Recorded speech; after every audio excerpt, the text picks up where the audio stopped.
LDF-ന്റെയും UDF-ന്റെയും പ്രകടന പത്രികകൾ നാളെ പ്രകാശനം ചെയ്യും. LDF പ്രകടന പത്രിക കോഴിക്കോട് വെച്ചാണ് പ്രകാശനം ചെയ്യുക. മുഖ്യമന്ത്രി പിണറായി വിജയൻ ഉൾപ്പെടെ ഉള്ള നേതാക്കൾ പങ്കെടുക്കും.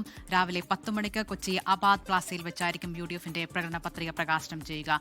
ലാൽ കൃഷ്ണ കൊച്ചിയിൽ നിന്ന് വിവരങ്ങളുമായി ചേരുകയാണ്. ലാൽ, UDF-ന്റെ പ്രധാന വാഗ്ദാനങ്ങൾ എന്തൊക്കെയെന്ന് ഈ പൊതുയുഗ യാത്രയുടെ സമാപന സമയത്ത് ഇന്ദിരാ ഗ്യാരണ്ടി എന്ന നിലയിൽ പുറത്തു വന്നിട്ടുണ്ട്. ഇതുൾപ്പെടെ എന്തെല്ലാം കാര്യങ്ങൾ നമ്മൾ നാളെ പ്രതീക്ഷിക്കുന്നുണ്ട്?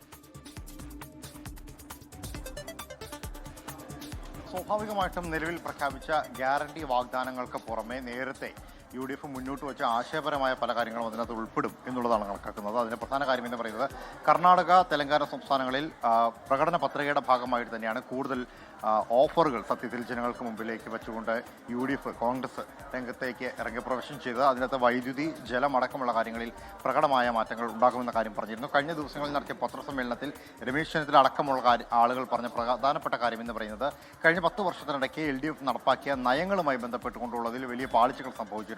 സാധാരണക്കാരെ ബാധിക്കുന്ന പല വിഷയങ്ങളും ആ നയപരമായ തീരുമാനങ്ങൾ തെറ്റായി എടുത്തിട്ടുണ്ട്. അത് ജനങ്ങളെ പിന്നോട്ട് വലിച്ചിട്ടുണ്ട്. ആ തീരുമാനങ്ങളിലെല്ലാം പിന്നോട്ട് പോകുന്ന ഒരു സ്ഥിതി UDF-ന്റെ ഭാഗത്തുനിന്നുണ്ടാകുമെന്നുള്ളതാണ്. അത്